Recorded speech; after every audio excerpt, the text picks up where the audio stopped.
Olá, seja muito bem-vindo à nossa terceira aula de Direito Constitucional para Concursos e nessa aula a gente vai falar sobre os direitos coletivos, também chamado de direitos sociais. Então, para isso, a gente vai pegar aqui a nossa Constituição Federal, ok? Está lá no nosso artigo 6º, tá? E aqui a gente tem especificado, então, dentro ainda dos direitos e garantias fundamentais, né, como a gente estava falando na aula passada, nós temos os direitos sociais, ok? O artigo 6º diz o seguinte: são direitos sociais a educação, a saúde, a alimentação, o trabalho, a moradia, o transporte, lazer, segurança, previdência social, proteção à maternidade e à infância, assistência aos desamparados, tudo na forma dessa Constituição. Ok, então para ajudar você a decorar aí essa questãozinha aí de quais são os direitos sociais, só tem algumas frasezinhas aí que pode te ajudar.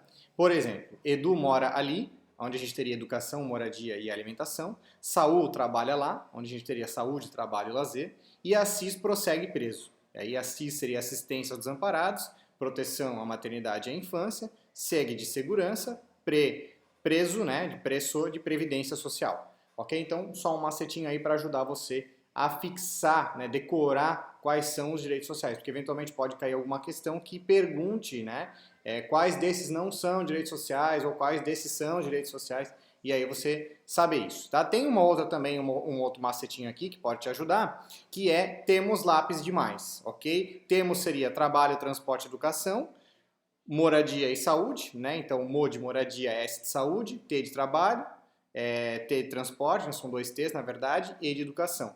Lápis é lazer, né? E PIS de previdência social, você sabe que PIS, né, tá vinculado com previdência social.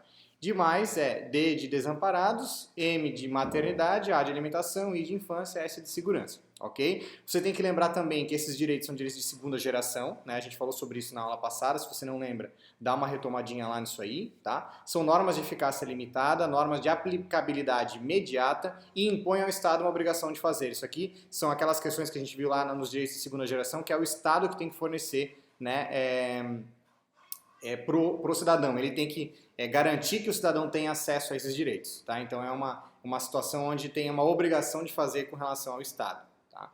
E os princípios que norteiam, então, essa concretização e a efetividade desses direitos sociais é a reserva do possível, o mínimo existencial e a vedação do retrocesso, tá? Que é garantir com que as coisas, na verdade, evoluam e não retrocedam, né? Não sejam não caiam na questão de virar obsoletas, né, esses direitos, né, nunca pode regredir, né, teria que sempre progredir, tá? Então sempre tem que ter mais benefícios do que os direitos, ele sempre tem aqui tem que ser acrescentado e não diminuído, ok? Para a gente ver isso aqui na prática, tá? A gente vai fazer umas questõezinhas de concurso, aqui que eu separei para você. Nós temos aqui no ano de 2010 uma questão que era a seguinte, tá? Era para você considerar as seguintes assertivas a respeito dos direitos sociais e dos trabalhadores garantidos pela Constituição.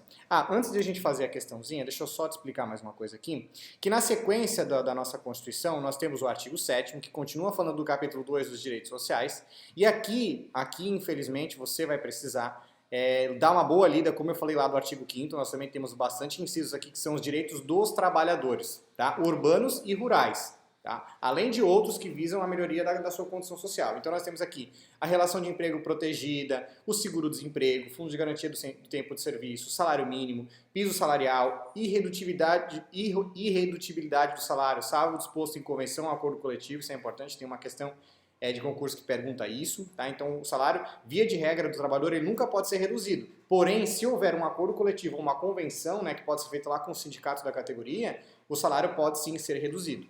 Tá? Mas a regra geral é que ele é irredutível. Então tá aí no inciso 6º do nosso artigo 7º da Constituição Federal.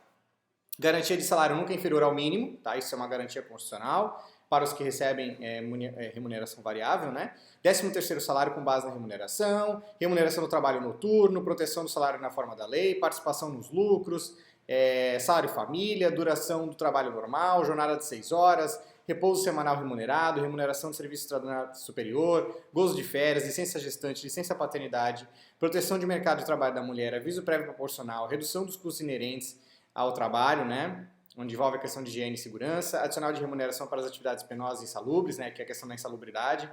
Então, aqui a Constituição prepara uma série de direitos, prevê uma série de direitos que vão ser depois regulamentados por uma outra lei, né, uma lei infraconstitucional, que é a CLT, né, que é o Código da Legislação do Trabalho. Né? Então, é o Código Trabalhista, né, o Código do Trabalho, onde tem lá todas as exposições dos direitos, como que isso aqui especifica como que tudo vai ser pago. Né? Então, percebam que a Constituição Federal, ela estipula, por exemplo, que o funcionário ele pode ter direito à insalubridade, em condições insalubres, mas não especifica o que é uma condição insalubre, qual é o percentual que vai ser aplicado em cima do salário.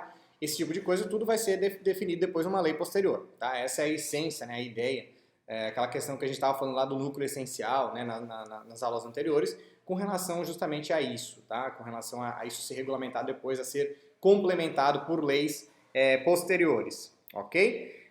Seguindo aqui, nós temos ainda, tá, o artigo 8º, tá, que é bom você ler também, ele tem alguns incisos, ele é bem menor que o artigo 7º, mas ainda tem, e fala sobre a associação profissional e sindical, ok? Que diz que é livre, né, a associação sindical, né, que a lei não poderá exigir a autorização do Estado para a fundação de um sindicato, é vedada a criação de mais de uma organização sindical, ao sindicato cabe a defesa dos direitos e interesses coletivos ou individuais da categoria, né, categoria que é o grupo profissional, né, por exemplo, sindicato dos metalúrgicos, sindicato das empresas, das indústrias que fabricam cristal, né?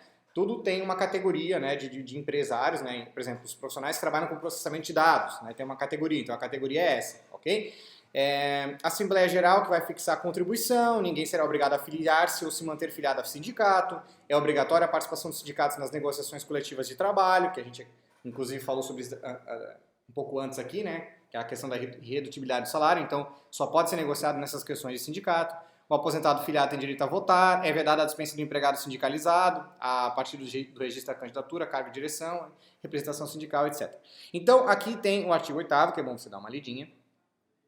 E a gente tem o artigo 9º também, que fala sobre o direito de greve, ok? Então, é assegurado o direito de greve, competindo aos trabalhadores decidir sobre a oportunidade de exercê-lo e sobre os interesses que devam, por meio dele, defender. Né, a lei vai definir, né, então a Constituição Federal faz aqui o núcleo essencial, abre uma ideia que depois a lei vai definir quais são os serviços e atividades essenciais e vai dispor sobre o atendimento das necessidades inadiáveis da comunidade. Os abusos que são cometidos vão estar sujeitos, né, às penas da lei, ok? Ainda dentro dos direitos sociais, nós temos aqui, é assegurada no artigo 10, é assegurada a participação dos trabalhadores e empregadores nos colegiados dos órgãos públicos em que seus interesses profissionais ou previdenciários sejam objeto de discussão e deliberação. Até aqui tranquilo. Artigo 11 também ainda falando de direitos sociais. Nas empresas de mais de 200 empregados é assegurada a eleição de um representante desses com a finalidade exclusiva de promover-lhes o entendimento direto com os empregadores. Ok? Então, isso é empresas que têm mais de 200 empregados. E aqui, no artigo 11, a gente entra na nacionalidade, que é o objeto da nossa próxima aula, a aula 4 do nosso curso. Então, agora vamos fazer as questões.